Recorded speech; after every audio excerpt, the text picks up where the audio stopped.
नमस्कार मेरे प्यारे साथियों, मैं आप सभी का स्वागत करता हूं आपके अपने YouTube channel SSC solutions with Anuj. जैसा कि आप सभी जानते हैं, इस समय हम करंट अफेयर्स का एक सेशन लाते हैं। आज के करंट अफेयर्स पढ़ने से पहले एक बार कल की रिवीजन क्लास कर लेते हैं। देखो, सबसे पहले क्या है, भारत में शीर्ष रैंक लाने वाले शतरंज खिलाड़ी कौन बने हैं। जो भारत में पहली रैंक पर आए हैं शतरंज खिलाड़ी, वो कौन है? वो है अर्जुन एरिगेसी। कौन है? अर्जुन एरिगेसी हैं। 2024 की वार्षिक फोर्ब्स अरबपति सूची के अनुसार दुनिया के शीर्ष 10 अरबपतियों की सूची में शामिल होने वाले एकमात्र भारतीय कौन बने हैं? तो ये सभी को पता है, ये कौन बनते हैं हमेशा? मुकेश अंबानी। ठीक है। उसके बाद अगला है कि ऑपरेशन संकल्प जो है, क्या है? ऑपरेशन संकल्प जो हाल ही में खबरों में था, निम्नलिखित में से किससे संबंधित है? वो है समुद्री सुरक्षा से। किससे संबंधित है? समुद्री सुरक्षा से संबंधित है। हाल ही में DR कोंगो की पहली महिला प्रधानमंत्री कौन बनी है? तो वो बनी है जूडिथ सुमिनवा तुलुका। कौन बनी है? जूडिथ सुमिनवा तुलुका। अब्दुल फतेह अल सीसी को मिस्र का राष्ट्रपति नियुक्त किया गया। यह उनका कौन सा कार्यकाल है? तो अब्दुल अल सीसी का तीसरा कार्यकाल है, थर्ड टेन्योर है। हाल ही में किस यूरोपीय देश ने कैनाबिस के उपयोग को वैध किया? तो ये किया है जर्मनी ने। ठीक है। उसके बाद आता है, जो विश्व बैंक ने वित्त वर्ष 2024-25 के लिए भारत की GDP वृद्धि दर के अनुमान कितना बताया है? तो पहले था 6.4%, अब इन्होंने बताया है 6.6%। ठीक है। वर्ष 2023-24 में कार्गो प्रबंधन के मामले में कौन सा बंदरगाह भारत में शीर्ष पर है? तो वो है पारादीप बंदरगाह। कौन सा बंदरगाह है भाई? पारादीप बंदरगाह, Paradip port. ICC athlete umpire panel में शामिल होने वाले बांग्लादेश के पहले अंपायर कौन है? तो शरफुद्दौला इब्ने शाहिद क्या है? पहले अंपायर हैं। ठीक है। अब चलते हैं आज के करंट अफेयर्स की ओर। आज का पहला क्वेश्चन क्या है? पहला क्वेश्चन है, कैंसर के लिए भारत की पहली घरेलू जीन थेरेपी कहाँ शुरू की गई थी? Where was India's first domestic gene therapy for cancer launched? तो ये की गई है IIT बॉम्बे में। कहाँ की गई थी? IIT बॉम्बे में। ठीक है। अब चलते हैं अपने अगले क्वेश्चन की तरफ। हाल ही में जो DRDO है, उसके द्वारा किस बैलिस्टिक मिसाइल का सफल प्रशिक्षण किया गया है? Which ballistic missiles was successfully tested by DRDO recently? तो ये किया गया है अग्नि प्राइम का। किसका किया गया है? ऑप्शन नंबर A, अग्नि प्राइम का। ठीक है। अब इसके बारे में देख लेते हैं। देखो, सबसे पहले चीज़ तो क्या है, SFC मतलब स्ट्रेटेजिक फोर्सेस कमांड ने DRDO मतलब defence research and development organisation के साथ मिलकर अप्रैल 2024 को उड़ीसा के तट पर डॉक्टर अब्दुल कलाम द्वीप से नई पीढ़ी की बैलिस्टिक मिसाइल अग्नि प्राइम का सफलतापूर्वक परीक्षण किया है। अग्नि प्राइम सतह से सतह पर मार करने वाली 2 चरणों वाली मिसाइल है। ठीक है।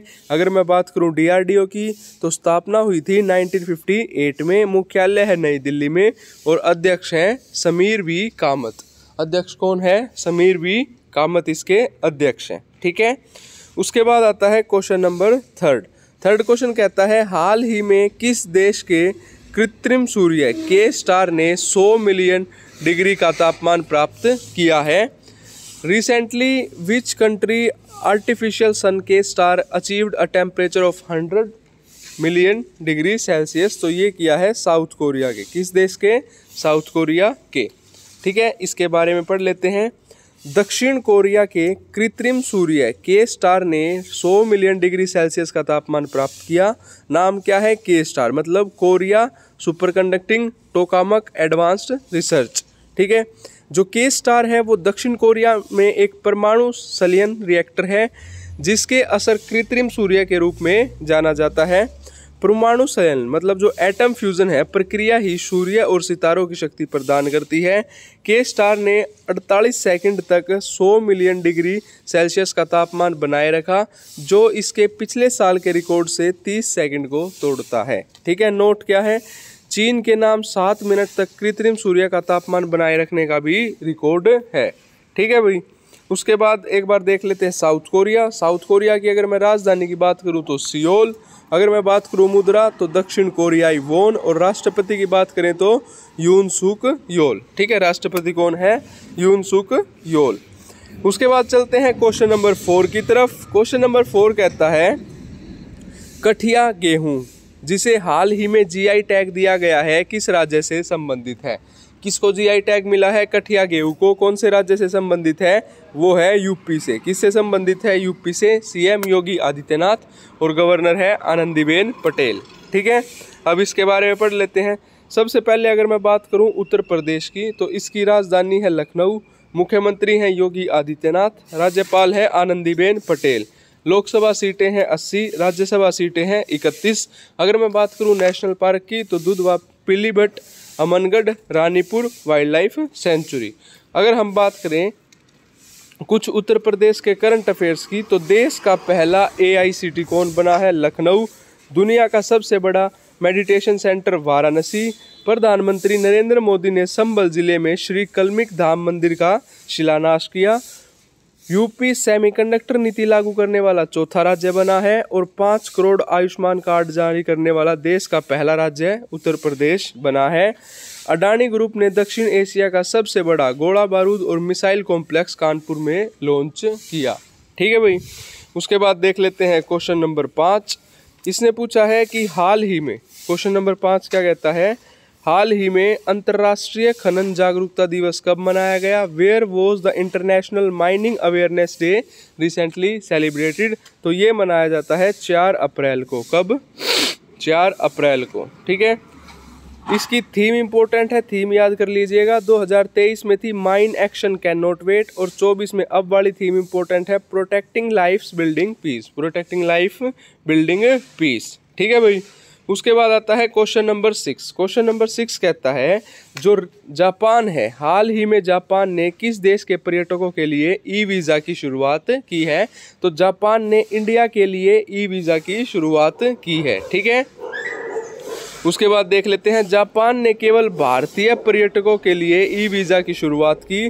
जापान ने भारतीयों के लिए ई वीज़ा लॉन्च किया है जो VFS ग्लोबल के माध्यम से आवेदन करके भौतिक वीज़ा स्टिकर के बिना पर्यटन के लिए 90 दिनों के प्रवेश को सक्षम बनाता है।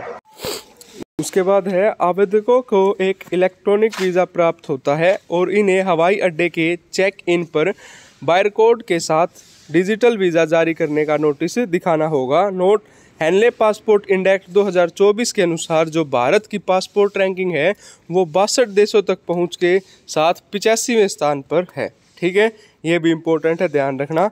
उसके बाद है किस देश में दुनिया के सबसे बुजुर्ग व्यक्ति जुआन विसेंट पेरेज मोरा का 114 वर्ष की आयु में निधन हो गया?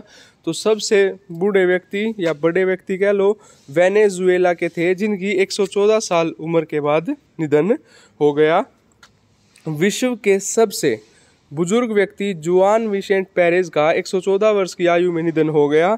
जुआन विसेंट पेरेज वेनेजुएला के एक व्यक्ति थे। उनका जन्म 27 मई 1909 को एल कोबेरे नामक कस्बे में हुआ था। फरवरी 2022 में जब पेरेज 112 वर्ष और 253 दिन के थे तब गिनीज वर्ल्ड रिकॉर्ड ने आधिकारिक तौर पर इन्हें दुनिया में सबसे उम्रदराज व्यक्ति घोषित किया था। अब दुनिया के सबसे बुजुर्ग आदमी का खिताब जापान के गिसाबुरु सोनेबे नाम के 112 वर्षीय व्यक्ति को मिलने की उम्मीद है क्योंकि इनकी तो डेथ हो चुकी है। ठीक है, अगर मैं बात करूं वेनेजुएला की तो राजधानी है कराकस, मुद्रा बोलीवर और राष्ट्रपति है निकोलस मादुरो। ठीक है, उसके बाद अगर हम बात करें क्वेश्चन नंबर 8 की तो क्वेश्चन नंबर 8 कहता है अप्रैल 2024 में किस देश को मागुरेले लेज़र दुनिया का सबसे शक्तिशाली लेज़र बना? ठीक है, which country Magurele laser become the world most powerful laser in April 2024? तो ये बना है रोमानिया। कौन बना है? रोमानिया बना है। रोमानिया ने मागुरेले लेज़र दुनिया का सबसे शक्तिशाली लेज़र बना। रोमानिया के बुखापेस्ट के पास मागुरेले के लेज़र में उच्चतम शक्ति 100 पेटावॉट्स तक पहुंचा। Magurele laser ELINP extreme light infrastructure nuclear physics यूरोपीय ELI परियोजना का एक हिस्सा है। ठीक है, उसके बाद अगर मैं बात करूँ रोमानिया की, तो राजधानी है बुचापेस्ट, मुद्रा है रोमानियन लीव और राष्ट्रपति हैं क्लाउस लोहानिस। ठीक है, उसके बाद अगर हम बात करें क्वेश्चन नंबर 9 की, तो क्वेश्चन नंबर 9 कहता है हाल ही में किस मंत्रालय ने माई CGHS iOS ऐप लॉन्च किया है? तो ये किया है स्वास्थ्य मंत्रालय ने, मिनिस्ट्री ऑफ हेल्थ ने। किसने किया है? मिनिस्ट्री ऑफ हेल्थ ने किया है। केंद्रीय स्वास्थ्य मंत्रालय ने माई CGHS iOS ऐप लॉन्च किया है। इसकी फुल फॉर्म देख लेते हैं, सेंट्रल गवर्नमेंट हेल्थ स्कीम, केंद्र सरकार स्वास्थ्य योजना। इस ऐप को एक केंद्र सरकार स्वास्थ्य योजना के लाभार्थियों के लिए इलेक्ट्रॉनिक स्वास्थ्य रिकॉर्ड सूचना और संसाधनों तक पहुंच बढ़ाने के लिए डिजाइन किया गया है। ठीक है, उसके बाद देख लेते हैं आज का लास्ट क्वेश्चन। ये सबसे इंपॉर्टेंट है कि हाल ही में टाटा इंटरनेशनल का नया MD किसे नियुक्त किया गया है? तो ये नियुक्त किया गया है राजीव सिंघल को। किसको किया गया है? राजीव सिंघल को किया गया है। टाटा इंटरनेशनल ने राजीव सिंघल को नया प्रबंध निदेशक MD नियुक्त किया है। उन्होंने आनंद सेन का स्थान लिया है, जो 31 मार्च 2024 को सेवानिवृत्त हुए। ठीक है, इससे पहले राजीव सिंघल टाटा इंटरनेशनल में कार्यकारी निदेशक और मुख्य परिचालन अधिकारी COO थे। टाटा इंटरनेशनल के चेयरमैन कौन है? Noel N Tata. ठीक है, आज के करंट अफेयर्स हुए हमारे समाप्त। अब देख लेते हैं कुछ स्ट्रेटेजी के क्वेश्चंस। सबसे पहले है कंचनजंगा राष्ट्रीय उद्यान कहाँ पर है? सिक्किम में है। दुधवा राष्ट्रीय उद्यान कहाँ पर है? उत्तर प्रदेश में है। एराविकुलम राष्ट्रीय उद्यान केरला, वन विहार राष्ट्रीय उद्यान मध्य प्रदेश में है। सिंपलीपल उड़ीसा, राथम्बोर राष्ट्रीय उद्यान राजस्थान, मन्नार की खाड़ी समुद्री राष्ट्रीय उद्यान तमिलनाडु और गुरु घासीदास या संजय राष्ट्रीय उद्यान है छत्तीसगढ़ में। दाचीगाम राष्ट्रीय उद्यान जम्मू एंड कश्मीर और जो हेमिस राष्ट्रीय उद्यान है वो कहाँ पे है? लद्दाख में है। ठीक है, आज की वीडियो हमारी कंप्लीट। अगर आपको ये वीडियो अच्छी लगी हो तो वीडियो को ज़्यादा से ज़्यादा शेयर करें, लाइक करें और हमारे चैनल को सब्सक्राइब करें। धन्यवाद।